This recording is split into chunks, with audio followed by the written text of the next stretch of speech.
You just see them on the screen. I'll come to you as I'm prompt. Okay, thank you for coming, all of you. We'll kick off. Can you go straight to Keith first? Thank you. Chairman, item 1 on the agenda is... Oh, yes, sorry. Apologies for absence. So we've got apologies from Councillor Sue Honeywood and also Councillor Bill Davidson, but Councillor Davidson's joining remotely on... Right. Okay. Thank you. Any meeting minutes of the meeting? Number 2, any? The minutes are there for your approval, Chairman, subject to the agreement of the committee. Thank you. Can we just ask the committee just to confirm that they're happy that the minutes be signed as a correct record? Yes. Chairman, I have no problems with the minutes and propose them. Thank you. Any declarations of interest, please? None. There are none. Thank you. Questions. Number 4. Questions on notice to pursuant to council procedure. There are none. Chairman, there are none. Yeah. Thank you. Number 5, I think is you, Keith.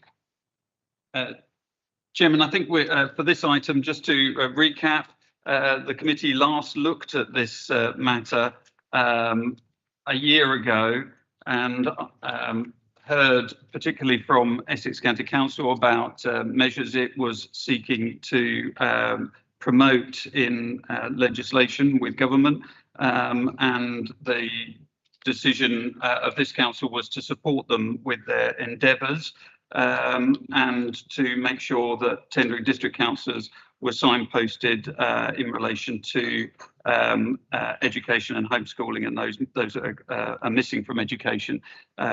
So that was the decision of this committee a year ago, and it was the wish of the committee to revisit that and receive an update as to where things are in relation to those people taught in school, home educated and missing from education entirely at this meeting. And so I'll be handing over to Rebecca Morton, the Executive Projects Officer, in a moment, and she obviously will introduce colleagues from Essex County Council who are joining remotely. And then we do have some parents of individual children that are homeschooled, and it's the opportunity just to hear from them as well. So, Chairman, it's over to you to introduce Rebecca Morton. Rebecca, I think you're going to talk to us now, put us in the right, in the right box, if you like. Thank you. Good evening. I'm here to introduce the item, as Keith has just mentioned, around the issue of children missing education. Oh, can you not hear me? Sorry. Which was previously discussed, as Keith said, at a committee around a year ago. This was to inquire into the safeguarding and educational position concerning those of school age, where an elective decision had been that they will not be attending mainstream schools, be home educated. I'd like to make reference to the Department of Education response to Councillor McWilliams, a copy of which is available to you. Oh.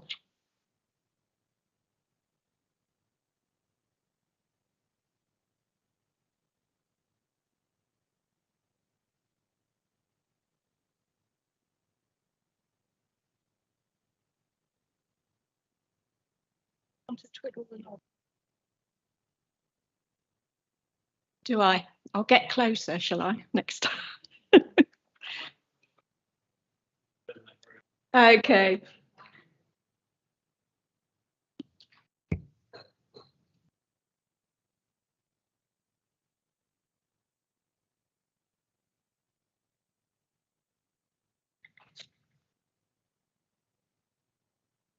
Testing. Does that sound better or? Okay. We are going to go, Keith. Ooh. Right, okay. So just to make reference to the Department of Education response to Councillor McWilliams, a copy of which is available to you in hard copy and has previously been circulated by email. which confirms their current position in respect of this issue. This area of work was previously included in the schools bill, which, as I'm sure you're aware, that bill is no longer in progress. However, from the Department of Education, it states they are committed to continuing with working with local authorities in respect of voluntary registers, analysing local authority data in regard of elective home educated and children missing education to understand a clear position, and reviewing the elective home education guidance for local authorities and parents. I will leave our colleague from Essex County Council, Anita, to talk through the data which is provided within the report, as this was a joint report and that data has been provided by themselves. And so finally, I will now just introduce Anita Patel-Lingham, the Statutory Education Compliance Manager at Essex, who is joining us virtually this evening, who will provide the committee with an update from last year and will also be available to answer any questions you may have. Thank you, Anita, and I'm hoping that you can hear us and me. Yeah, I can, absolutely. Thank you very much for inviting me back, obviously, to provide you with an update. For those of you who weren't around when I spoke last time, my name is Anita Patel-Lingham. I am the Statutory Education Compliance Manager with Essex County Council, and I manage the teams who receive referrals in for children who are missing from education and for those children and young people who are electively home educated. In terms of the sort of position that we're in as a local authority around elective home education data, I can confirm that our numbers of electively home educated children across Essex have been rising year on year for some time, and that pattern continues. I can certainly confirm that that is a national pattern. I am a member of the National Association of Elective Home Education Professionals. I am the Vice Chair for the board of that professional association. I also chair our regional group for elective home education officers. So that's the South East Elective Home Education Officers Group. And we regularly meet with each other, but also alongside the DFE to kind of talk to them about the numbers and how they're rising. And I certainly am getting the impression that that national pattern of rising elective home education cohorts continues across the board. Certainly in Essex, what we have is a lasting legacy of families who obviously removed their children during the peak of the pandemic, who have since chosen not to return their children back to school. That again is a pattern that is being seen nationally. The reasons that we're being provided with in terms of why parents are electing to home educate do vary from one family to the next. We have a significant proportion of parents who around about September time may choose to electively home educate because they haven't been allocated a list and wait for the place to become available at their preferred school, and they use elective home education as the interim measures to provide education. We also have a lot of families who take a decision to home educate because it's a lifestyle choice for them. They've thoroughly investigated what that could look like, and they feel that that's the right thing for them and their children. And we also hear about, families who have got some concerns around their child's mental health, for example, and they feel that in order for their child to heal and recover in that regard, they choose to remove them from the school system and to keep them at home, educate them at home, and obviously ensure that they get their mental health assessments and treatments alongside that. As I say, the reasons do vary quite significantly from one family to the next. And certainly my team will say that they see some fantastic home education provision in place across the local authority area. We are hearing of some really nice little home education groups that have developed locally. And we know that there's lots of sharing of good practice between home educators between one another. And they do get together. There's lots and lots of sort of socialising that takes place. But equally, where we do have some concerns raised with us as a local authority, we will investigate those concerns, as is our duty. And we have some very robust systems in place to return children and young people back to school if we believe that home education isn't quite the right option for them, and that the parents aren't able to evidence that that has been delivered in a suitable way that's going to enable the children to progress. In terms of data, I was asked obviously to provide an update from March last year. What I can say is that in March 2022, our elective home education cohort across the whole of Essex stood at 2,445. That, as at the same period this year is now at 2,801. So we have seen a 14.6% increase in that cohort across the whole local authority area. Within tendering specifically, the cohort last year was 352, and that has now increased to 433 for this academic year in March, and that's a 23% rise in the district of tendering. So it's a slightly higher increase that you've seen locally versus the obviously the county-wide picture. But what I can say is that the primary and secondary split within tendering remains at 30% for primary, 70% for secondary, and that has remained consistent from one year to the next. What obviously was mentioned by Rebecca was the commitment that the department are showing to introduce that the national register. We do have within Essex some voluntary registers which we've had in place for many years, and as I say, I'm able to give you the data from those voluntary registers. We know how many children that we have, although obviously what we do rely on our parents who maybe move into our local authority area to notify us if they are choosing to home educate and letting us know so that we can update our records. One of the things that I'd like to make you all aware of is that there is a document that is about to be published on the Essex County Council website, but also to be shared with all home educating families that are on our voluntary register, that will help all professionals and parents to understand what my team will be looking for in terms of evidence of a suitable home education.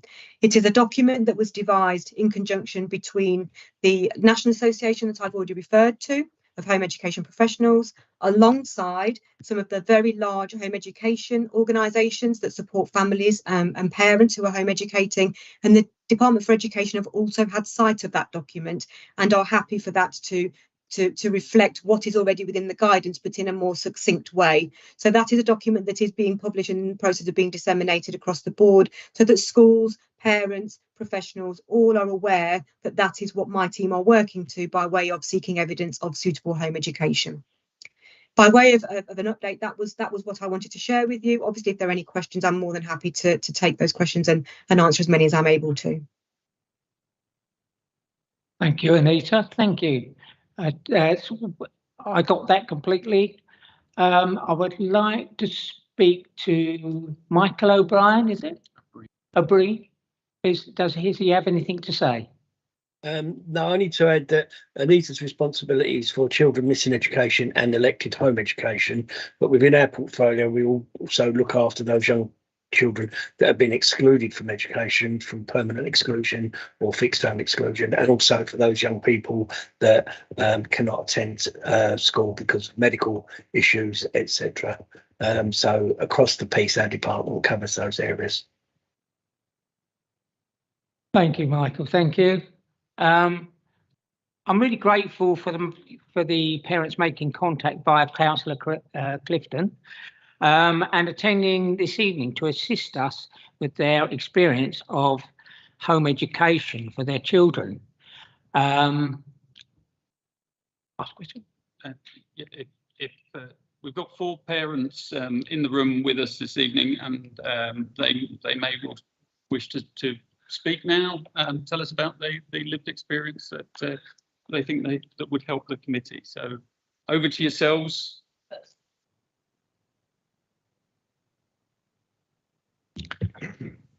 Well, good evening, and thanks so much for having us and for inviting us along.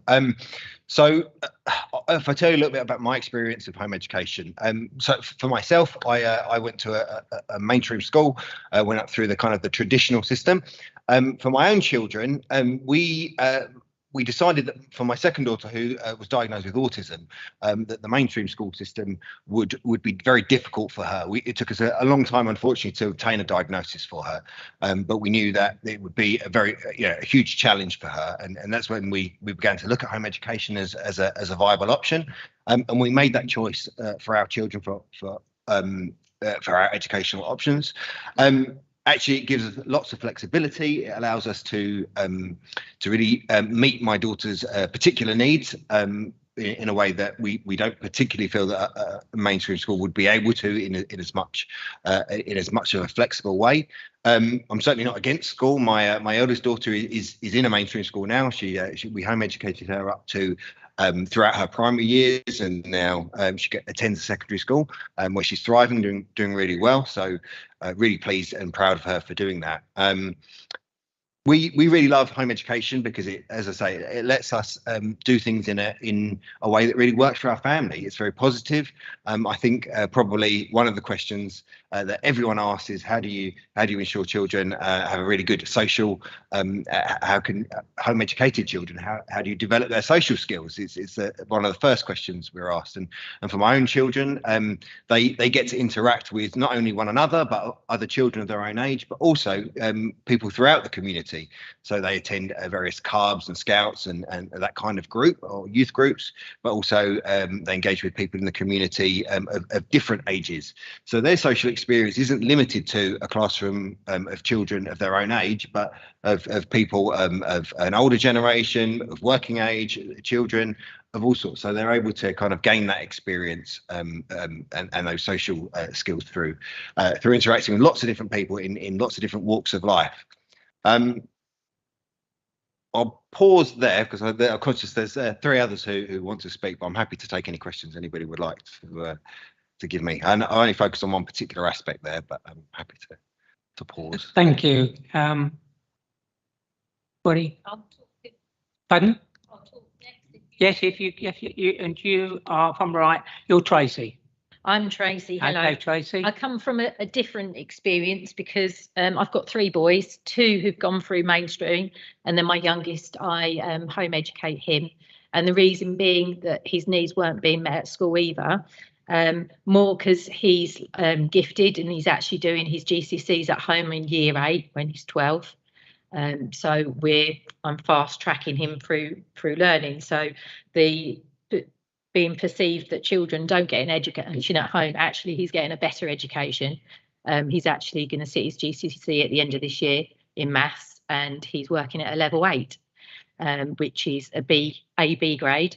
And his older brother's doing architect degree, and his middle brother's a plumber. So they're all, have got good opportunities.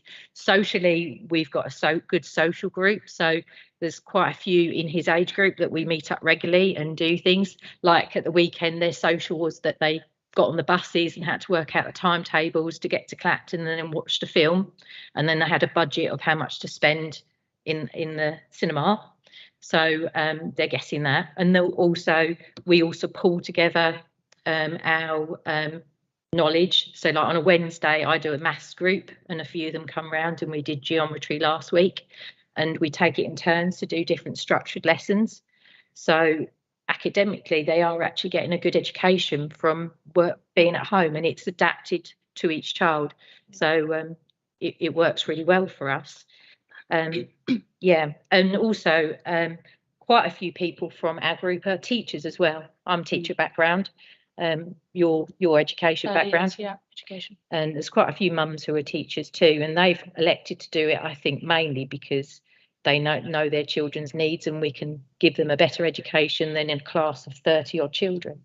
So it's just a different way of learning. Yeah, and I'm doing high school at the moment. So one thing I'd like to bring to the table was maybe more opportunities for GCSE exams. I'm struggling with that side of it. English and maths we can access at ACE and science, but for us to then do further subjects, which I'm hoping to next year or the following, to start then doing others, because we need at least 8 GCSEs to then go on, it's really hard. We're going to have to travel across the country to try and it's £200 an exam for us. It's £40 to do any pre-assessments. Bear in mind I'm not working as much because I'm home educating. So is the struggle financially as well, for us to access these things to make sure our children are getting the opportunities that they can then thrive on and go further afield later.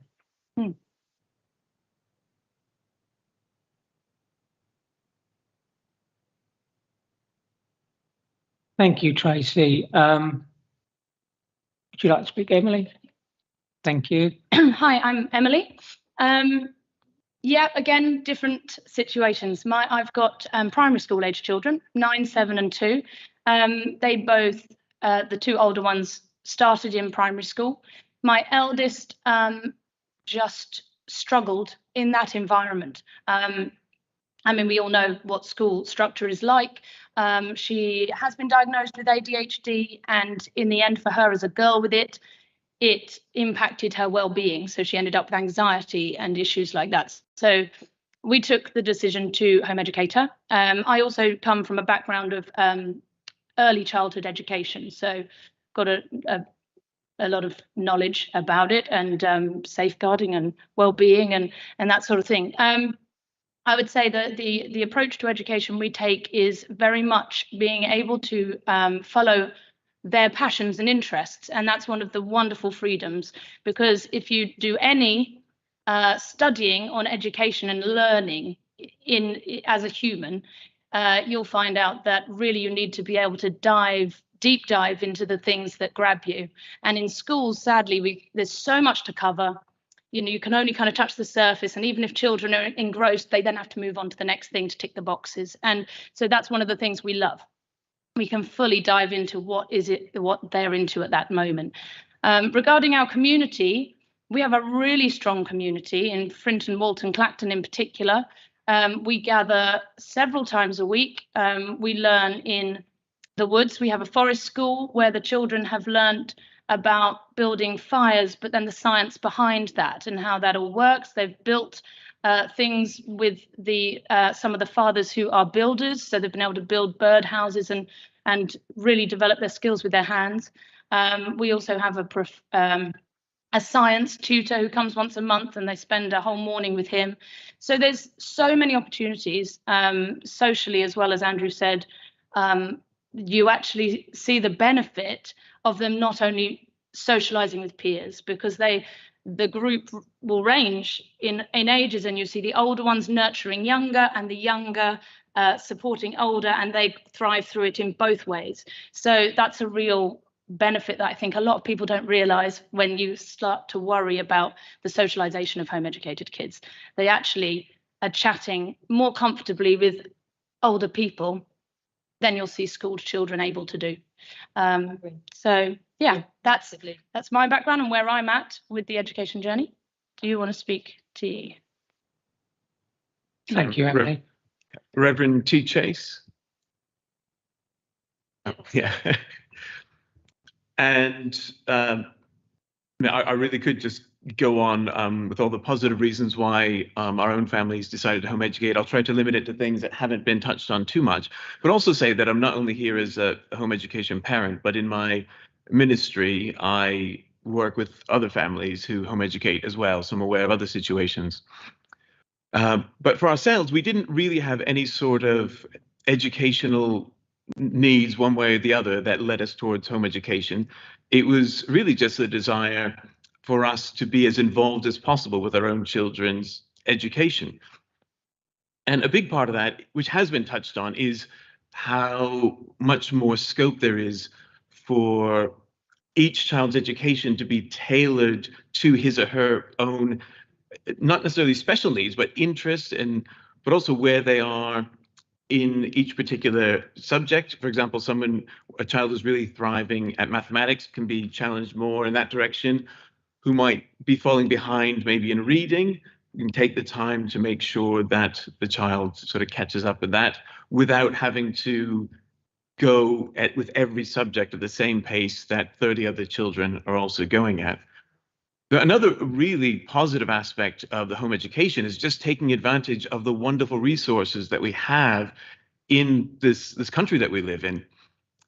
Things that children who are in school 5 days a week simply can't, such as taking very good advantage of the Colchester Zoo, which is close to us, but also taking children to museums in London, going to visit different parts of the country, not just to see different parts of the country itself, the geography, but visiting historical landmarks like castles and cathedrals and things like that just are not possible to do in traditional education. As I said, I probably could go on. I'll stop there for now, and I think any one of us would be more than happy to take questions. Yeah. Can I ask Anita, from county. Sorry. Yeah, that's right. Is there anything Nita would like to see, or she's picked up, or anything from the parents? Yeah, so one of the things that I've obviously heard is Tracy mentioned about the availability of examination centres, and that's something that as a local authority we are acutely aware of. We know that things have become quite challenging for home educating families when it comes to entrance to private examinations, public examinations, and we know that the price also has increased quite significantly in recent years. This is something that I know that the lead councillor, Councillor Ball, is keen to look at to see whether or not, as a local authority, we can be almost trying to address that on behalf of our home educating families. We are aware, and I'm aware through the national and regional conversations that I have as well, that quite a lot of families are having to travel quite some distance to access these examinations. The costs have, as I say, ballooned. But I know that some families are also having to factor in things like hotel accommodation, because the distance that they would be required to travel for a 9 o'clock start, for example, could bring about travel disruption. And so they don't take the risk, and they have to factor in hotel accommodation. And I understand, obviously, with things that they are financially, that we need to see what we can do to try and support. So that is certainly on our agenda to be looking at, to see whether there's anything as a local authority we can be trying to put in place in conjunction with our own education establishments, to see whether or not we can open up some more opportunities more locally for those families to take advantage of. In terms of Emily's comments around the strong community that's in place, that's certainly something that my team hear about quite a lot. So we will always ensure that we're asking about those socialisation opportunities. And we hear that there is quite a strong community, not just obviously in the Frinton, Walton and Clacton area, but across the local authority area. And we will often say to families that if they haven't already, they should be exploring those local groups to be able to obviously take advantage of that socialisation aspect, but also the sharing of that knowledge. And we're aware that takes place. It's something that we're really pleased to hear is taking place for those children who aren't in the mainstream system, but are taking advantage of the fact that there is quite a large community locally, and the parents are obviously proactively seeking to take advantage of that. Thank you, Anita. Thank you for that. Emily. Sorry, I just wanted to come back to Anita of what she'd mentioned. It's fantastic to hear that you're looking into the the cost of exams and accessibility of exams for older kids. That is fantastic. One thing it would be remiss if I didn't raise it, is that we have a lot of people from here and Colchester choosing to travel into Suffolk in order to access 14 to 16-year-old provision to get their maths and English GCSEs. In West Suffolk College in Bury St Edmunds, they have a fantastic provision, and we've lobbied and campaigned to try and get Colchester Institute to offer a similar provision, and they just shut down immediately. But I just wanted to raise that because the number of people who see that as a fantastic opportunity, we've got someone starting there in September from Frinton, travelling all the way to West Suffolk to access that. And it's also very, it's still very self-led. It's not going to school, but it means they can take those exams, get those qualifications, and have the tutoring to help them get through that. And that's free for them to do. So it would be wonderful to see that provision in Essex.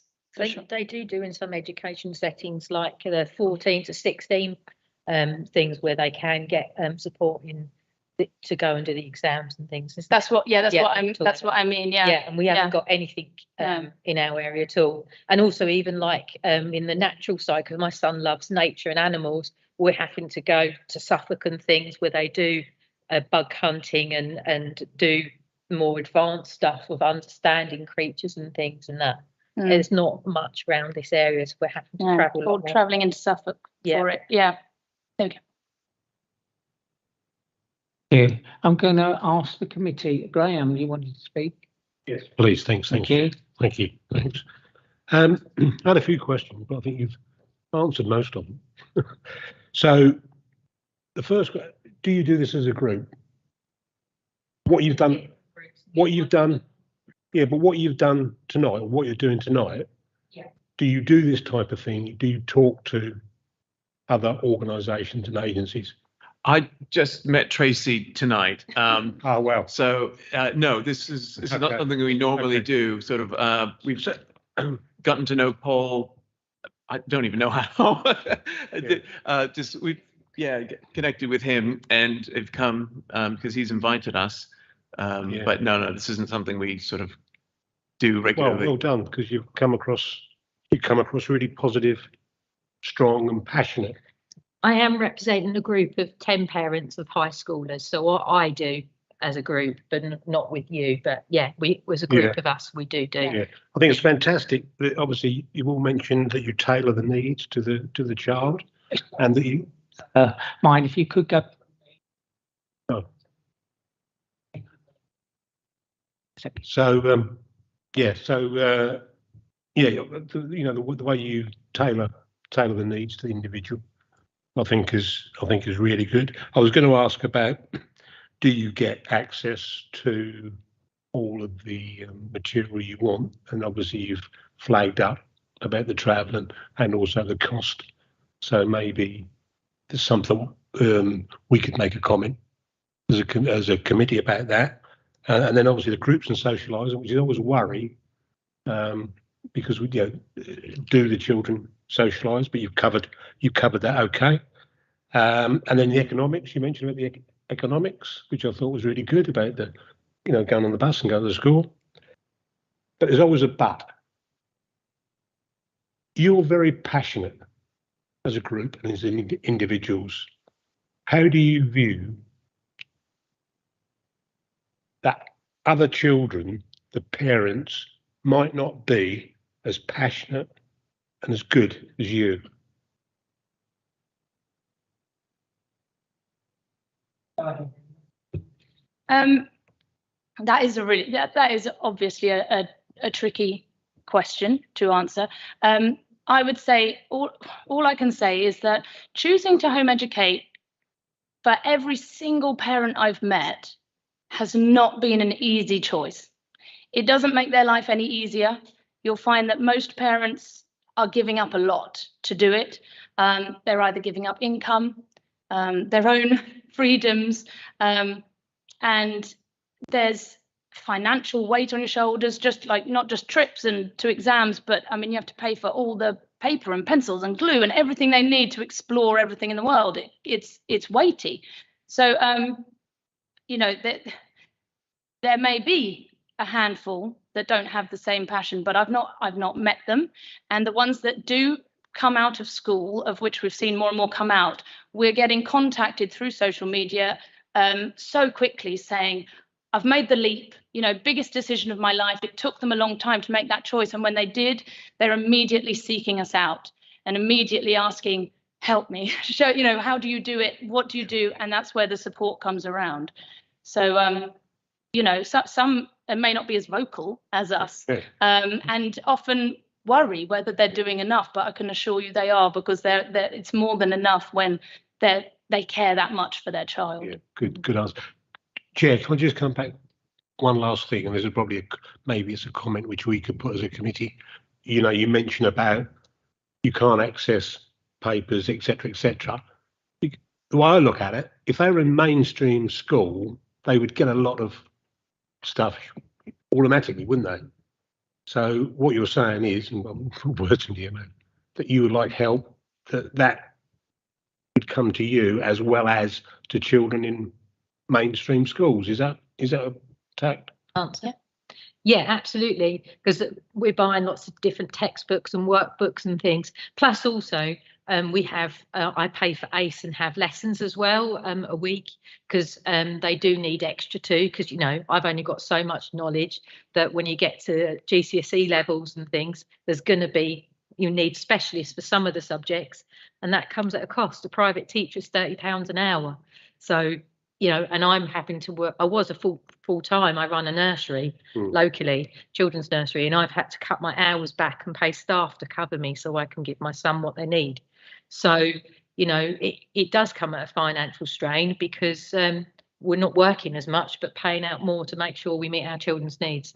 And Emily's correct that these decisions that we're making is because we want our children to do the best for them, and have realised that, you know, mainstream is not going to work for our children. So that's why we've had to do this. Yeah. Can I go to Michael, please? He's got his hand up on the screen. Hello, Thank yes. you. Can I just sort of add that there's many reasons why people choose to home educate their children, and we heard quite a lot of them tonight. But there are some people who do it for reasons that are a bit more sinister. And I think between the groups that we've got in Essex, the parents that we're hearing from tonight, and the investigation work that Anita's team carries out, I think in Essex we've got it about right. And those that need to be home educated are, and those that shouldn't generally are not. And I think we've got it about right. And I think the work that Anita's team does, looking at the quality of the learning, etc., I think just about hits the nail on the head. And I think, you know, the parents here tonight should be commended for what they're doing. Thank you for that. Thank you, Michael. I'll go on to Councillor Clifton and then you, Dylan. Okay. Okay, thank you very much, Chairman. Thank you very much to our visitors this tonight. Anita, thank you for coming back. I remember you from last year. Your conversations last year have been my most favourite for the last 4 years in this committee chamber. Thank you very much. I'd also like to thank our parents for coming this evening. I know it wasn't the easiest of choices for them, and I've had to build a very good relationship with them for them to come along this evening. And that's what I want to pick up on as well, was a point that is it Mike? Michael, sorry, son. Yeah, Michael's just made there about the issue we have, in the sense that we have some really great parents who look after their kids, and then we have the issue of those parents who don't, and that's the issue that Essex County Council want to sort of find out. But something I've noticed on this, and it's an issue that's been raised a couple of times, and it kind of upsets me quite a lot, that I've had a lot of talks with these parents. We've had an awful lot of messages backwards and forwards. Like I said, there's been a big element of trust here for them to come out this evening. There are a lot of parents who do the home education side, the same as these people do, who don't trust the local authorities. They don't want anything to do with us. They don't want to. They wouldn't meet me in a completely social environment because they're afraid that the system is out to get them. And that upsets me, because if in the event that, you know, like you say, if parents who are home educating fall on hardship and they start to struggle, they cannot approach any of their local authority because they're worried that the local authority is going to start taking severe action against them to force their kids back into school. And it's the major point that I've sort of picked up on, and it's one I wanted to highlight this evening, because it really upsets me that parents are in that position where they feel they cannot trust the local authorities, and they don't want to engage with us. And I think that's a point of balance that we're going to have to try and strike between supporting parents who are incredibly good at educating their children at home specific to their needs, and then also trying to go and find out about those parents who are not in the same bracket of these parents here, who are not quite as gifted as educating their children at home. And we need to strike a balance there, because for me, to learn that parents are not willing to engage in this conversation is a very upsetting factor, and that needs to be addressed. Thank you, Chairman. Well, Anita, do you want to come back on that? Yeah, so certainly that is something that we are acutely aware of. One of the things that I believe the document I referred to in terms of the suitability aspect will address is that need for parents to engage with us. We know as local authority officers that there are certain parents who, when they elect to home educate, will reach out to the home education community, and there are still some pockets where the advice provided to those new to home education families is don't engage with the local authority. They will try and force your child back into school. Now, one of the things that I can report is that when those parents who are given that advice choose to ignore it and do allow my team to visit, quite often what they will find is the complete opposite is the case. One of the things that I cannot move away from, and I won't deny, is that my team's responsibility is to have the best interests of children at the heart of any decisions and any assessment that they make. And they will not from the outset be looking to send children back to school. What they're obviously looking to do is to see how parents are intending to meet their children's needs. And from the parents that we've heard from today, where there is that genuine understanding that the education needs to be tailored specifically towards either certain gifts and certain talents or some specific special educational needs, where we can see that parents have taken the time and have that understanding, what we will be able to do as a team is to be able to guide parents in the direction of the sorts of resources that are available for free. So we are aware that sometimes some parents are having to put their hands into their pockets. There are quite a lot of resources available, and our website does have all of that information on there as well for parents to access if they don't want to come to my team to discuss it. But what my team will sometimes hear from some of those families when they leave those homes where initially they were told don't let the local authority in is, we're so pleased that we chose not to take that advice. We're pleased that we allowed you to come in, because actually you've given me some real good signposting tips, places for me to go. We're not here to endorse any particular provisions or any particular online packages, but we do hear from those families that are doing a good job that there are things out there that have really helped them to strengthen their personal home education offer to their children, that they've identified gaps that they'd like to plug, and we're able to help them with that from the things that we're hearing from families who have chosen to engage with us. So what I would urge all colleagues in any field and all parents at home educating to do is to actually give the local authority that chance. I think one of the things that it's really difficult to overcome is that sometimes where a parent maybe has had a negative experience within the education system, wherever that may be, the local authority is then put into the category of being within that system. It's the whole system is against the family. And I think it's about parents understanding that an elective home education meeting will be about the education of the children. There will be no assessments or judgments being made before that discussion has taken place. We want to know that parents are feeling able to do it, and obviously if they're feeling they need some kind of support, they need to air that with us so that we can obviously then support them and signpost them appropriately. We will always give parents advice and guidance, and we'll give them time to act upon that advice and guidance. And if they're then not able to, we might then take some steps to support them to get a school place if it's deemed that home education isn't suitable. But we wouldn't be doing that as a first port of call. It would be as a last resort. Thank you, Anita. I think you want to have a word, Della. You want to speak? Well, first of all, I also would like to thank the people that have come this evening, because I've worked in education nearly most of my career. I was in what was called the career service, which still continues to run very efficiently and effectively in Wales and Scotland, but sadly they changed it to the Connections and the Integrated Youth Sports Service, but I was still managed that service as well. So it was really good for me tonight to hear some really good parenting practice with home tuition, because I can recall the day many years ago when we would be informed as a service by the local education authority of every child that was home tutored. And I would expect my staff to be engaging with that home tutor to see how we could help their children progress from the age of 16 onwards and all the options open to them. So I would like to see local authorities, I'd like to see central government put some additional compulsory requirements on the local authorities, if I'm frank with you, to tighten up, because tonight is an exemplary example of what we've experienced. But I have actually worked, I'm the councillor for Walton, and I've actually worked with only a few families where they've home tutored, and it's been a disastrous experience and an observation for me personally, because there was very little home tutoring going on. You know, it would be a couple of hours every so many weeks, etc. And that hurt me. I'm also a school governor.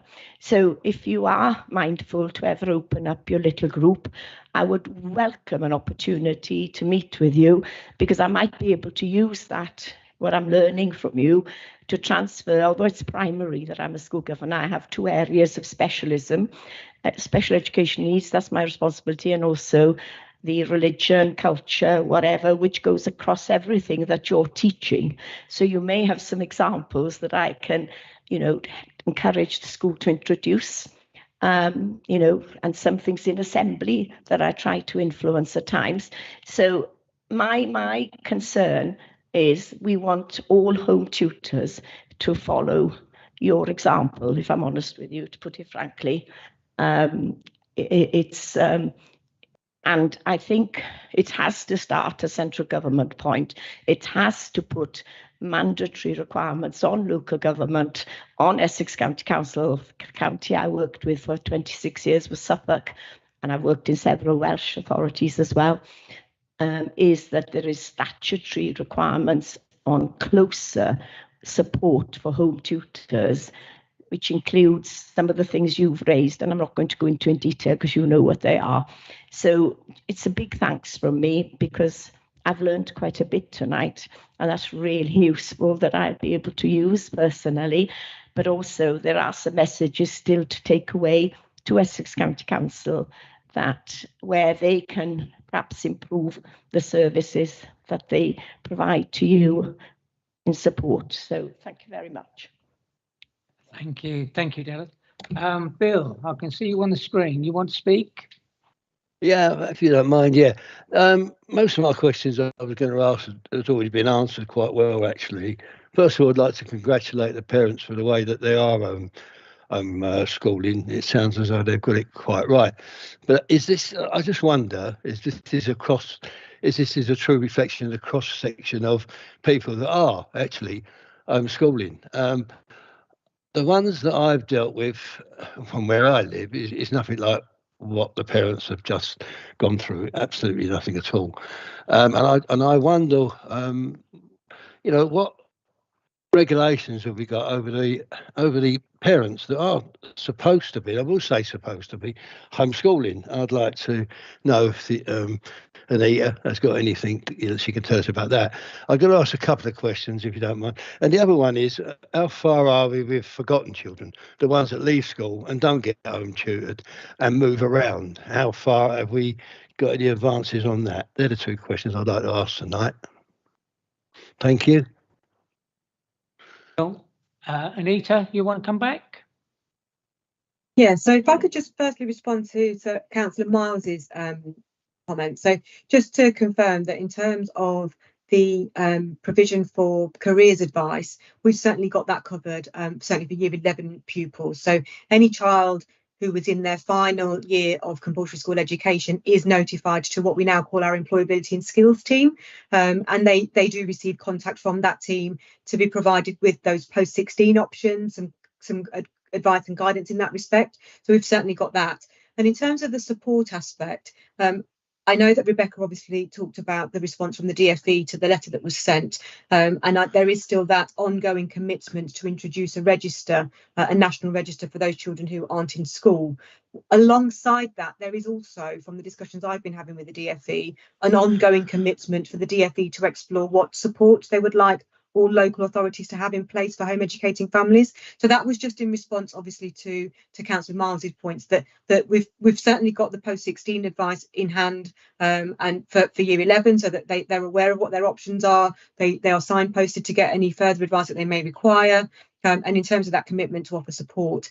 In terms of Councillor David's points there, I mean, I think in terms of the regulations as they stand, they're technically guidelines. So there's guidance that's provided to local authorities and guidance that's provided to parents. And as a local authority, I strongly believe that we are working really, really well towards those guidelines.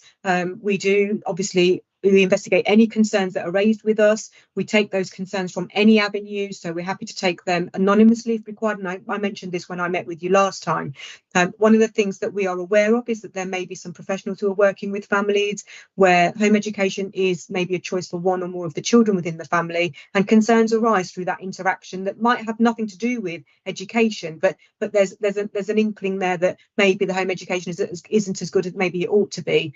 We will quite happily as a team accept anonymous referrals from those particular teams, or we will keep the names out of that so that we can investigate what is actually happening. And as I say, we have very robust systems in place to be able to return children to the education system if we feel that parents aren't able to meet their children's needs and they're consistently unable to, despite advice and guidance having been provided.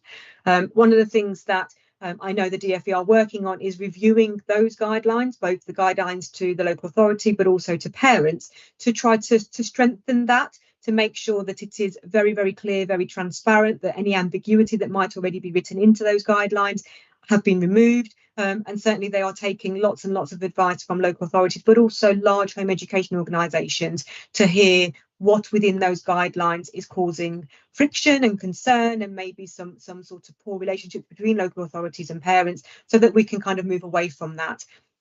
I'd just like a bit of clarity from Councillor Davison around the forgotten children element, because I just want to be clear that I'm sure which cohort of children he's referring to there. Yeah. Thank you, Anita. Thank you, Anita. Okay, Bill, I'll let you go. Go on. Okay, thank you. No, there is children that leave school and are certainly not being home educated, and they're moving around. These children are moving around. They're just not in the system anymore, and it's not a new thing. It's something that's been going on for many years, and I just wondered if, I know you're obviously aware of it because it is there. I just wondered whether or not we've got any programs in to try and find these children that are being left through no fault of their own, really, on the streets, really. That's all. And it all starts with the education. From where there was in full-time education, and then all of a sudden disappearing, really. I've seen it happen. I've seen it happen where I live. There's a family here, and they disappeared one night, and no one's ever heard of them since. So they're moving around. That's what the point I was trying to make, really. Thank you for that, Bill. I'm going to go back to the committee now and ask them any other questions they may have. Mr. Chairman, on was Councillor Davis. Sorry, I'm doing this before I go back to the parents for any final comments. Sorry. So, well, I just wanted to come in on what Councillor Davidson had said, and I think what he's saying is what we've heard in the district council meetings, a councillor get up and quote figures, probably several years ago now, of sort of 800 missing children in Essex alone, and I think this is what Councillor Davison is referring to. They're the lost people, where the families are not interested in them. And there are those people, there are those families in my own ward, which I would dearly love to be able to support a great deal more, and see the local authorities support them a great deal more. Because if we don't capture young people's enthusiasm, which is what's oozing out of these parents this evening, and make them realise that, to be on the unemployment register using old jargon and things is not an option. It was never an option, really, because there is something for everybody. It's just finding the right route for them and encourage them to follow their own, every child has got ability, and it's identifying what that ability and interest is, because not everybody can be academic and excel, but every child can achieve, and there are options out there, all sorts of options for all abilities. But it pains me to actually think, because I'm still passionate about this, the young people. And it pains me to think there are still children in this day and age, through poor parenting, to be frank, or, perhaps they don't understand, they've not been educated properly themselves, to be fair. So it follows through family, you've heard this all the time. We've really got to capture these people. We've got to find a way of not letting them fall through the net. And, I would be looking to Essex County Council Education Authority, or whatever it's called these days, to be looking at making sure that those numbers are as low as possible, because we shouldn't be losing young people because they're disinterested or their families are disinterested in them.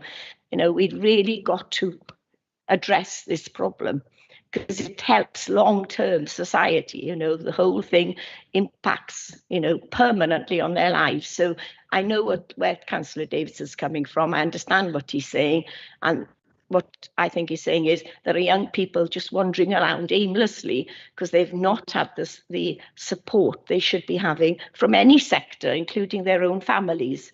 And so therefore, when they don't get it from their own families, then we're needing Essex County Council and its various services, whether it's special needs or whether it's home tutoring, whatever, to be even more effective. To be blunt, if I'm being honest, we need you to focus even more and find more innovative ways to prevent this fallout of people. And I'm not pointing a finger at anyone, it's across the country, so it's a plea really, I'm using this meeting because we are a scrutiny meeting to say, please can we make this a real priority for the future? Thank you, Della. I'd like to go to Michael first before I go to Anita, if I may. Thank you.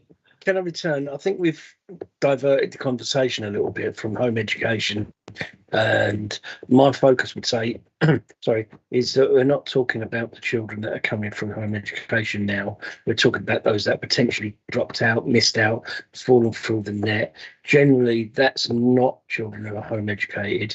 In Essex, well, across the country, we've got a thing called the September Guarantee. And we've got a statutory duty to arrange an offer of post-16 support to every young person in Essex. And my team phone every young person that hasn't got a college place or an employment opportunity or something else to make sure that by September after leaving school that there is an offer made to them for them to take up with.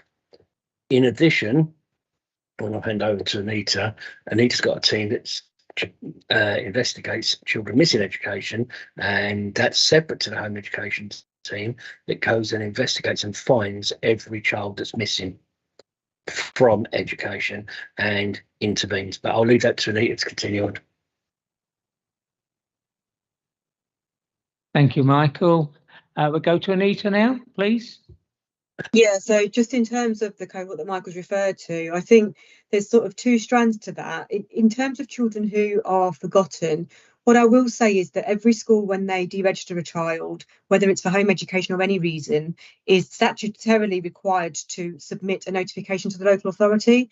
And again, I would say that our systems in Essex are very strong in that regard. So there will be no forgotten children in that regard. So if a child is on a school roll and leaves that school roll, there has to be a legal notification sent into the local authority so that we know that that child's school place is no longer their school place. And there has to be a ground to remove that child from roll. And they're very, very clearly laid out within legislation. And if one of those grounds is not met, my team will very quickly challenge the school to say the audit trail isn't clear, isn't there. This child needs to be returned back to your school roll and you need to be thinking about alternative offers to meet that child's needs. I think as well, it's worth me saying at this point that it's quite clear just from what the home educators have said this evening that mainstream education isn't necessarily suited to all children.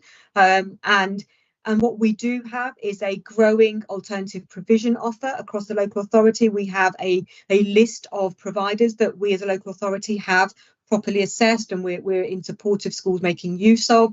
So I think in terms of for those children and young people who maybe aren't suited to maybe a full-time mainstream offer, maybe need something else adding in that is more in line with their aims and their hopes and their career aspirations, that there are alternative provision offers out there that schools have been made aware of and can make use of.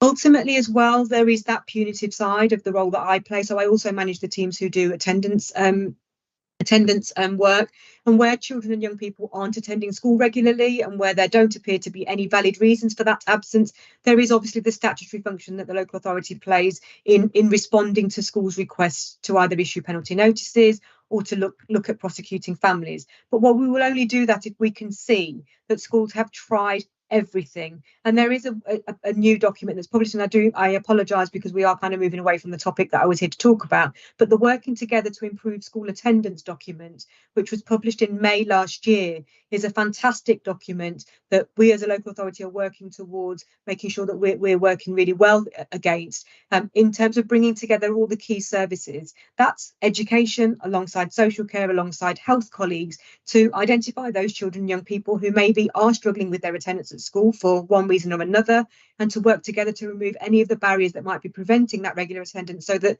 those children, if their parents have got that school place, haven't elected to home educate, do want their children to attend school but maybe are struggling to get them there regularly, have got that sort of wide multi-collaborative agency support to work together to improve that school attendance. So there's lots of different things that have all come on board that we're working towards that should start to address some of the concerns that have been raised today.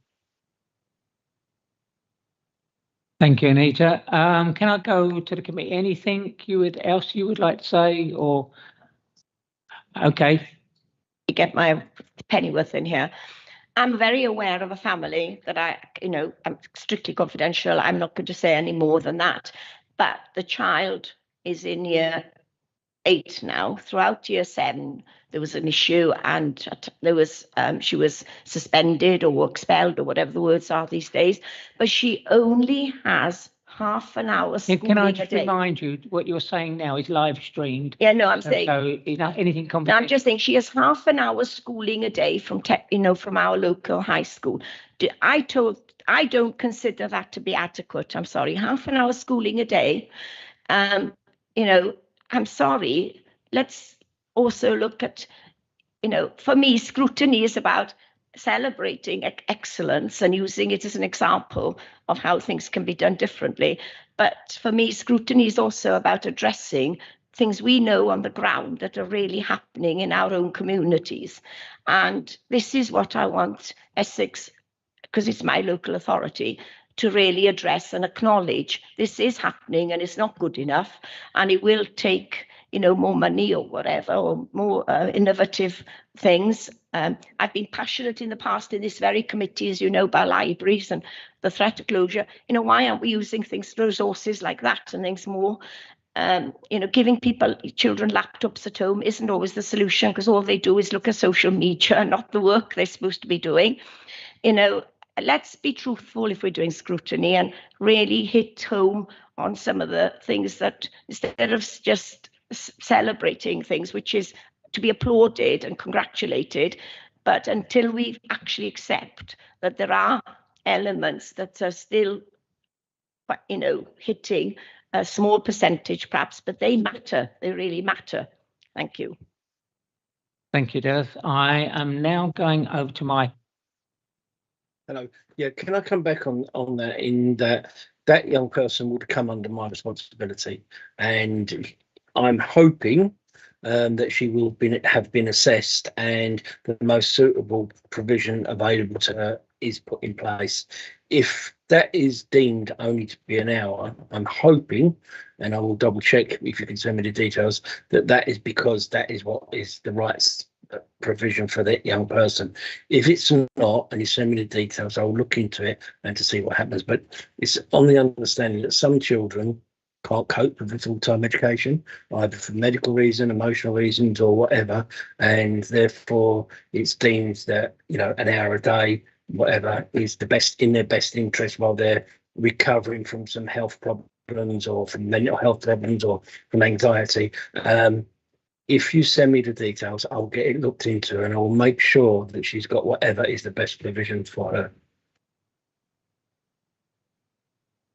Thank you, Michael. I'm sorry, Paul. I'm going straight to the parents now for their final comments. I just wanted to feed into that conversation and Councillor Miles's concerns over, for example, the number of hours of tutoring.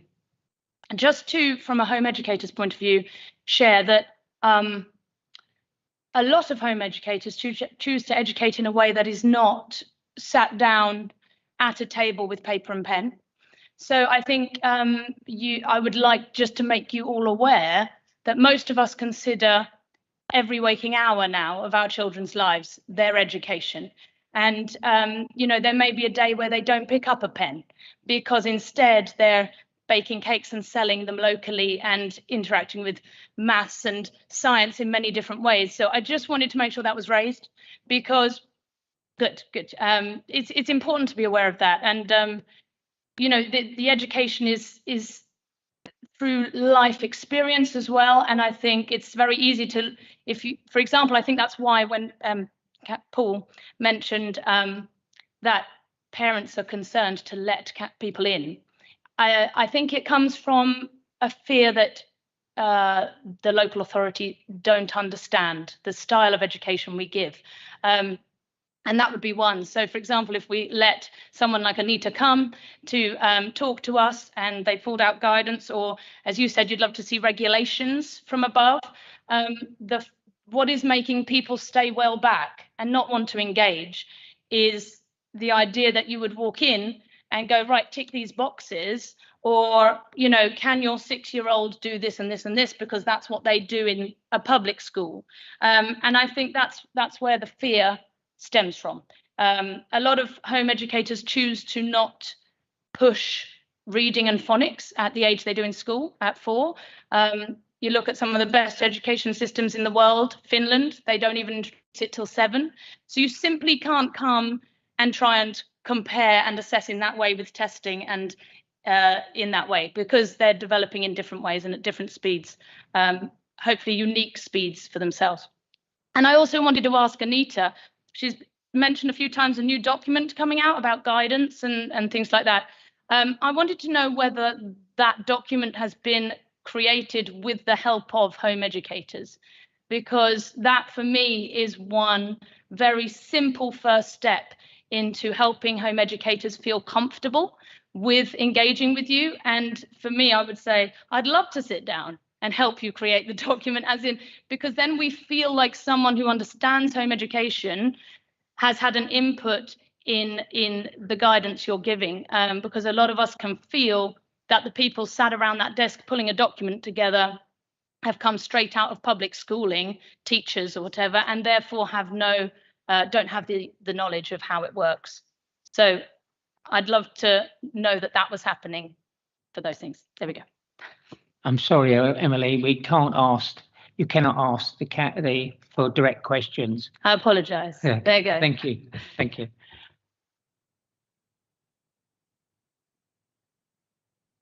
Hello. There was a couple of points I wanted to, because I hadn't actually realised they do any home visits and come to home educators, because I've never been contacted, which would be interesting, you know. Have you ever been contacted? Have you ever been contacted? So that they need to get a bit more active in contacting homeschoolers, and maybe they would have a bit more information from us, because I'd quite happily talk to them. The other side of things, what else was I going to bring up? I've lost my mind now.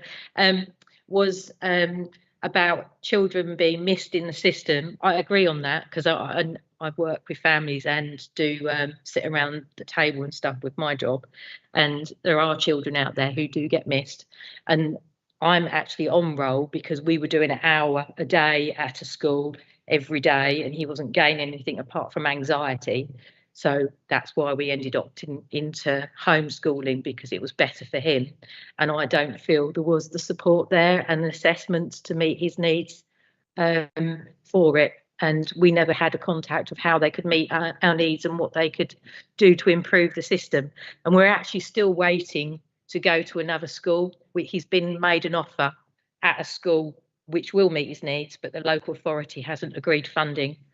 They've still named the school that he was going to for an hour a day, not gaining anything. Just as another. Thank you. Reverend T, would you like to say something? Yeah, I think my colleagues here have said most of what I wanted to say, but I do really appreciate Councillor Clifton getting us involved with the discussion. I really appreciate you giving us the forum here this evening to sort of share our experiences. But yeah, really just maybe echo a couple of things that especially Emily said that I think are really true, is that from my own experience, anyone that has taken on the task of home educating, no matter how skilled they may seem from a distance, is doing it from a place of deep caring for their own children and wanting absolutely what is best for their children, even at the cost to themselves. But then and also just the fact that every home education family does it differently. That's actually one of the great benefits to it, is that we're not trying to mold the children to fit a system, but actually able to mold the system to meet the needs of the child. And in some cases, that's going to look very similar to a traditional school education. But for some children, by necessity, it has to be completely different, almost foreign. And just being aware in looking to see whether you think children are getting an education, being aware that what might not look like an education to you might be doing miles of good for those particular children. Thank you, Reverend T. Andrew? Thank you. Yeah, I mean, I'm nowhere near as eloquent as my as my fellow parents here, but I think I just reflect on some of the language we've used tonight, some of the things we've talked about. I speak for myself, and perhaps the others would agree, but we're not super parents or super educators. We're just parents doing our best for our children. And I think we are representative of the home education community in that sense, because I think most parents that I've met are all trying to do the best that they can for their children. And that, as T said, that might look differently in different situations. But yeah, I would really ask you not to lose sight of the fact that the vast majority are really doing a good job, really trying their best. Of course, there are situations where things don't work or things don't and of course it's right to kind of address those and think about those, but don't let the tail wag the dog, I guess, is the message that we're all trying to do the best job that we can, and people have expressed tonight losing income or losing time or for the benefit of their children, for the benefit of their families, which is obviously the right thing to do. So no one does it lightly. And I think as well, I'd encourage everyone to kind of bear that in mind as we think about things like guidelines and compliance. I think some of the job titles were compliance officers, not support or engagement, but compliance. And it's just striking the right tone and that right balance and having that conversation and making it positive. I think I don't think any of us are anti the system, anti-school or anything of that sort, and we're very open to talk about these things, but I think that needs to be two-way as well. So but no, I really appreciate everyone's questions and thank you for the opportunity to share with you tonight. Back to Anita to come back for me, thank you. Yeah, so just to pick up on quite a few of those points that have been raised. So certainly in terms of the document, just to answer the question, yes, absolutely.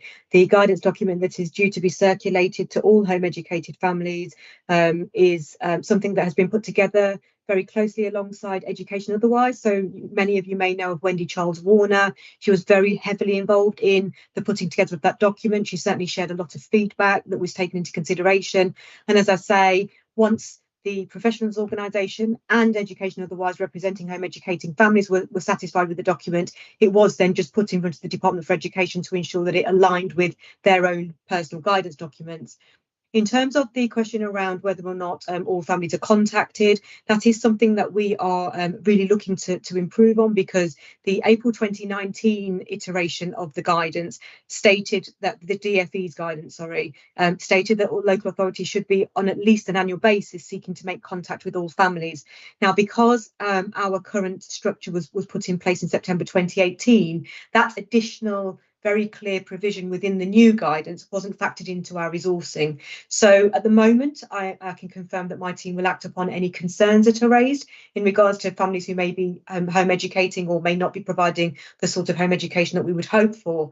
But in line with sending out the document, the second strand of that communication to parents will also be the introduction of an online form that parents will be able to use to share details of their home education, and we will be very, very clear that we know that not all families are following a formal education approach, that they are very much tailoring it to their children's own needs. But we'd just like to hear about the sorts of things that are happening from a literacy perspective, a numeracy. One of the things that my team, and the document itself is very clear, the guidance document I've referred to that we've put together with those associations is very clear that we know home education takes place in very many ways, and the evidence that parents may have available will vary from one family to the next. Some of it will be in a very written form, pages and pages of work that might have been carried out in various books, but other families might have pictures, might have diaries, might have, you know, things that they want to talk about with us that they've been doing as families, and that's also perfectly okay. In terms of letters as well, I'm really conscious that I have on my list of things to do a review of the wording within the letters that we're using as a local authority to make sure that we are very, very acknowledging of the fact that parents are home educating, and we'd like obviously to make sure that there's no threatening tone within the initial letters that we send out to families when we're seeking obviously for them to engage with us. So that's certainly something that I know I inherited a set of letters, and I need to review the wording of those letters to ensure that we're making sure our stance in terms of home education is consistent with what is on the Essex County Council website. And that message is very clear that we know that for some families, home education is their preferred option. And for some home educated children, certainly the ones whose parents we've heard from today, it is a very valid and a very beneficial, exciting and enjoyable experience, and that's what we would hope for all home educated children. So I think, you know, there's lots of things, as I say, that are in the pipeline that are on their way that will hopefully address some of the concerns that have been raised or the points that have been raised today. But I am always happy to take feedback. We have a dedicated home education inbox. It's homeeducation@essex.gov.uk, that we would encourage all families to share any feedback that they have in regards to experiences they've had with members of my team, but equally practice that they would like us to look at, or suggestions they'd like for us to consider when we're looking at what our offer looks like as a local authority. Thank you, Anita. Right. I could go straight over to Linda now. Thank you, Chairman. Thank you all so very much. You really enlightened me as to what goes on at home and from education point of view. It really has been a very interesting evening, and I really thank you. And thank you, Paul, for thinking of bringing this here to us. And it's pleasing having County up there as well with Anita.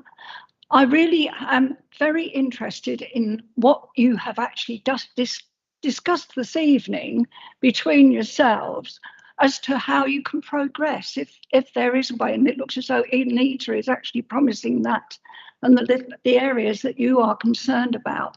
So hopefully you will be able to get together. You will be able to do it for the sake of our children here in Tendring. It will be amazing.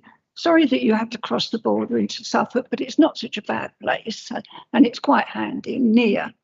But I really do appreciate the fact that we've been given this opportunity to hear so much.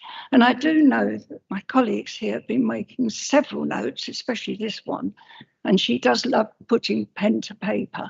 So I thank you all very much from that perspective. And I just felt I ought to say that as education is part of my portfolio that I have.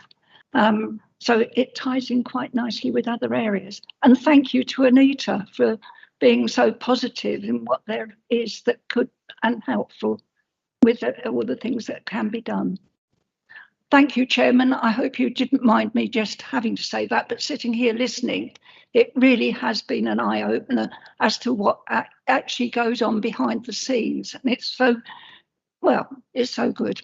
I hope it continues and successfully continues. That would be great. Thank you. Thank you, Linda. Yes, I agree. I can tell you all, I know where you're coming from. All those years ago, my father had to teach me to read and write a long time ago. And I've also had to do the same for my grandson. So I know exactly what you're going through. There are a lot of questions I would like to ask, but I can't because I'll be here forever. But I do thank you for being here. If you can just hold for a minute, I think we're going straight to Keith. Thank you, Chairman. I think that it's at that point in the meeting for recommendations. So it's looking to the committee for those. Just picking up on some of the discussion that's been had. I was sort of picking up that there would be a wish to restate what you said last year, to see academies provide access to sites in the locality where those that are homeschooled can take examinations close to home. I think you would want to see that restated and redoubled efforts to try and achieve that, to reduce the burden on those people that are homeschooling. I think there was an encouragement perhaps of that further encourage a further enhancement, sorry, of a positive relationship between home educators and the County Council's education service, including picking up on some of the offers, including in policy development and home visits, and using that as a learning opportunity to understand what's happening in the home schooling environment. I think just also moving slightly, and this is a wide-ranging subject area, moving perhaps slightly away from homeschooling, is to support the collaborative work that was being talked about to identify those that are not attending school or being effectively home educated, and trying to take the necessary steps to get them back into education. And I think finally, from my side, I think I would offer to the committee that perhaps it's proposing to the committee following the elections in May this year to further look at this issue of homeschooling, and also the related or other issue of missing from education, and to look at that in early 2024, whether a further update can be provided to it.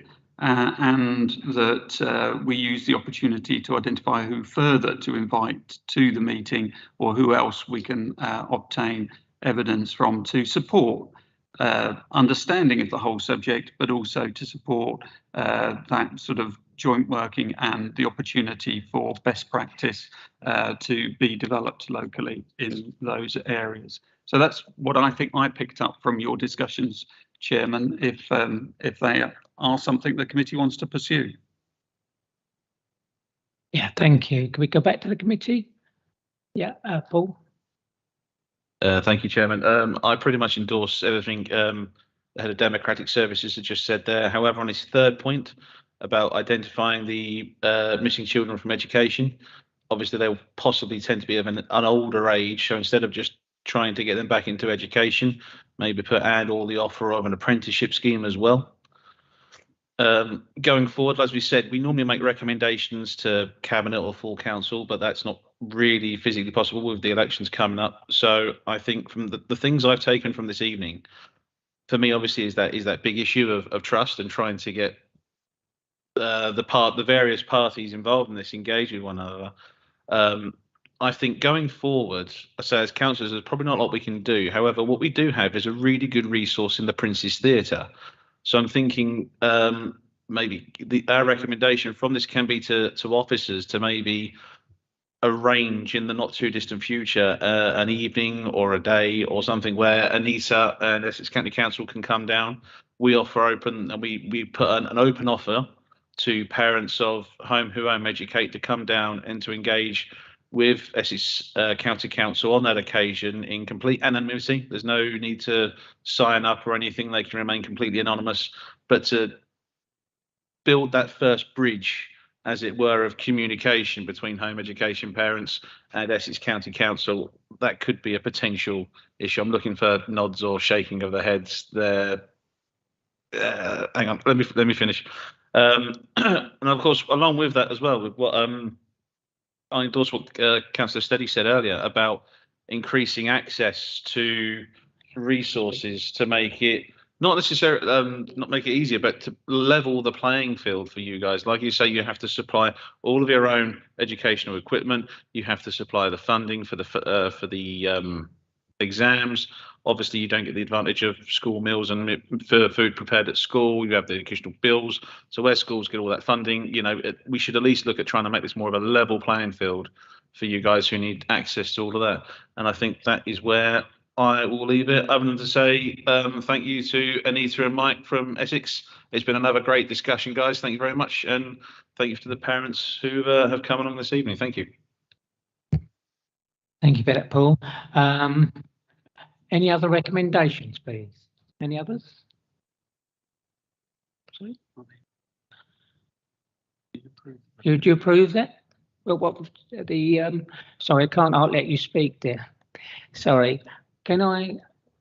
Can we go for the recommendations? Are you? No, I think most of the recommendations have been captured. Perhaps they need to be, no disrespect to any of us, but perhaps we need to be a little bit more concise or be more aware of what Essex County can do. Because to be fair, some of it will be central government, resources. You're not given money from central government to pay for the exam fees, for example. It's almost they've chosen to opt out of what's available, and therefore, so I think we need to demonstrate in our recommendations that we do recognise all that. To be honest with you, we are aware of what the local authority is funded to do as a statutory obligation.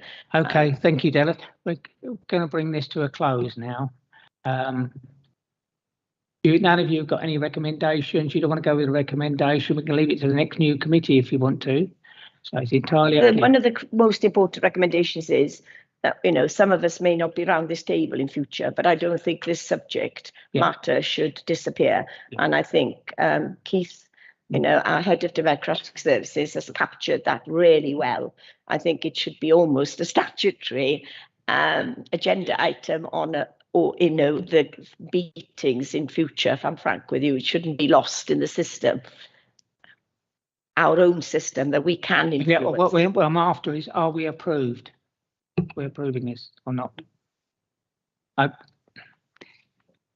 Yeah, I think the Chairman's just asking, are the recommendations as read approved? I think the addition about a possible event in the Prince's Theatre, we've captured that as well. Okay, thank you. Yeah, thank you. Okay, then, thank you for that. It's just a 5 minute. Yeah. We're going to have a 5-minute adjournment. Is that okay? Just so that the parents can leave and we can Yeah. say goodbye to some officers that might need to Go home.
We're ready to convene? Yes, thank you. Yes, Chairman, I think you're moving on to item 7, and so that's your work programming item. You have at Appendix A the intended task and finish groups. At Appendix B, starting on page 23, you've got the recommendations monitoring, but there isn't anything specific to report to this meeting. And at Appendix C, you've got 4 items that are on the forward plan of the council, and so they are there for you to effectively note, because all but two of them are due. The first 2 have already, the dates have already passed. The third one, actually, the update on the work of the Tendering Education Strategic Board, now won't be going to Cabinet on the 17th of the 3rd. And so you're left with the Citizens Advice Tendering Service Level Agreement as the item that falls within the purview of this committee. As the pre-election period will be beginning on Monday of next week, I think there's little opportunity for you to be considering these items that are coming, or that item that is going to be coming up. So the report is there. It is for you to be aware that these decisions, due notice was given for them. As I've already said, that there isn't anything to report back to you in relation to previous recommendations you've submitted. And the work of the task and finish groups, I think now we probably need to just acknowledge that those task and finish groups now won't reach conclusion, and so they will be referenced back to the new committee following the elections to see what needs to happen in relation to them at that point in time, bearing in mind there's a short period of time until your next annual programme is presented to full council in July. But that's an issue for the new committee after the election, in essence. So I think you do need to just acknowledge that those inquiries are not going to conclude this side of the election. Purder, the word purder, does that come into effect on the 13th of March? I'll call it the pre-election period. Because I understand, am I right? Remind me, am I right thinking when we're in purder, we don't have meetings and things? That's when everything stops, isn't it? That's what purder means. We're not going to be proceeding. So that's what you're saying. We haven't got time now to complete these task and finish groups. Therefore, they're still on the agenda for the new councillors, whoever they are, to pick up, to proceed, to take forward to conclusion for recommendations. The pre-election period, during that period, we should be particularly cautious about doing anything that could be politically contentious. And it's for that reason, I think, that it's unlikely these ones are going to firstly conclude. I think time is against them to conclude, and then to bring it back to a meeting of this committee, which would then need to be in the pre-election period. And that potentially could be politically contentious. So it should be avoided in those circumstances. So the business of the council can continue, and it's right that it continues, but we should be trying to be mindful of things that otherwise can be delayed until after the election, or be dealt with before the election. And obviously, we've attempted to conclude these before the pre-election period. Me, because I in particular have had a bit of a prolonged absence, which I'm sincerely sorry about. I've tried to keep on board with it, but I don't think I've captured everything. Which outstanding task and finish groups I haven't yet concluded, unlikely to. Chairman, with your agreement, I mean, they are the ones on Appendix A. So the JWIC holistic view. Having said that, the planning agreement, the planning design guide has been issued. So that is progressing, and in a way there's an opportunity for the committee after the elections to look at how that has been implemented after a period of time. So it's not lost, it just means the timing is probably not right now. Another one is on the tender in Colchester Border Garden Community. Again, that's not going anywhere. The consultation on the special planning policies for that area is going out for consultation. So that isn't lost. And there, again, there's an opportunity for a committee to look at that in after the elections. The cost of living crisis is the other one, and then the out of school, out of mind children not in school, and that was picking up those of compulsory school age that can't go to school, and the responsibility of the upper tier authority. Again, that might be something that you want to roll into a future, I say you, the committee may want to roll into a future look at the things like we've been looking at today, and to have a specific element of that just looking at those issues where there's a continuing obligation on the upper tier authority to provide education for a certain children.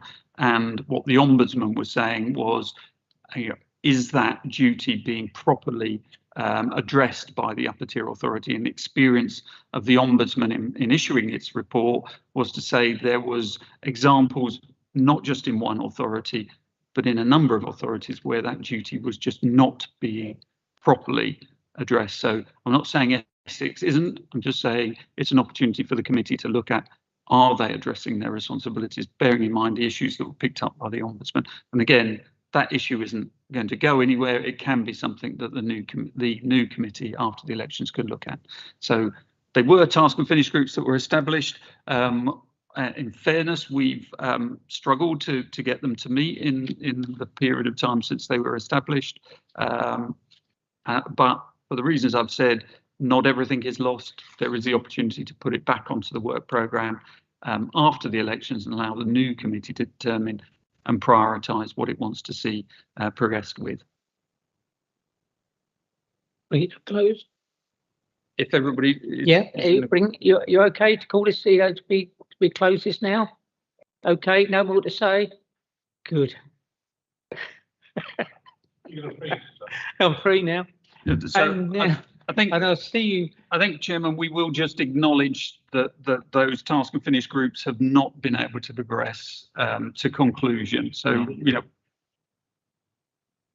and on the basis of that, we will reference it onto the new committee after the elections. Okay, thank you. Oh, Paul, do you want to say something? Yeah, sorry, Chairman, just to drop this in just at the last second to annoy everyone. In terms of the working programme going forward for the next council and the next committee, we've spoken tonight how we need to keep an eye on the home education thing, but I think education and tendering in general, I think needs to be hot on the agenda, I think, because I think there are a lot of failings, or a lot of areas, not say failings, but I think there are a lot of areas in our local schools, especially some secondary schools and primary schools, that we could do with just like gazing our eye on, inviting people in and say, we're not so happy about this, or what's going on here, just to try and maybe buck some people's ideas up a little bit.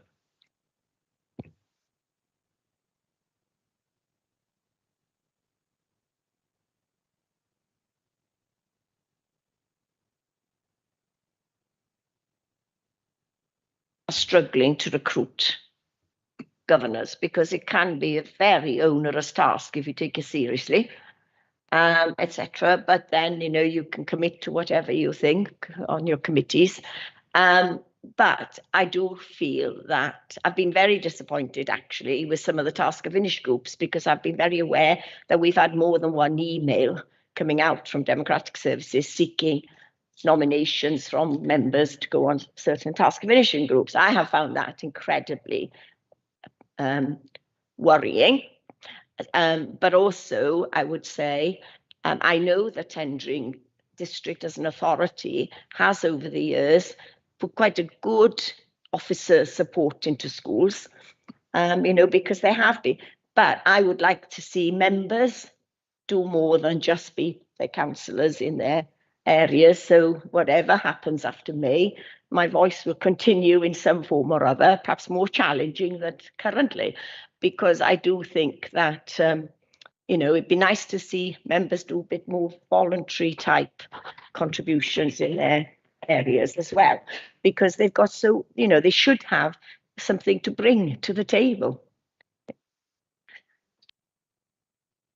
Okay, thank you all. Bring us to a close now. I'm going to let you all go home if that's okay. Thank you very much, all of you, and I'll see you maybe not next year. Sorry? Have a drink of water. I'm glad to get home because I've got carers coming in. Oh, Yeah, yes. good night, everybody. Maybe. I'm concluding the meeting at 9:12. Hattie. Thank you. I'm going to go and talk to Hattie. Okay. Do you mind?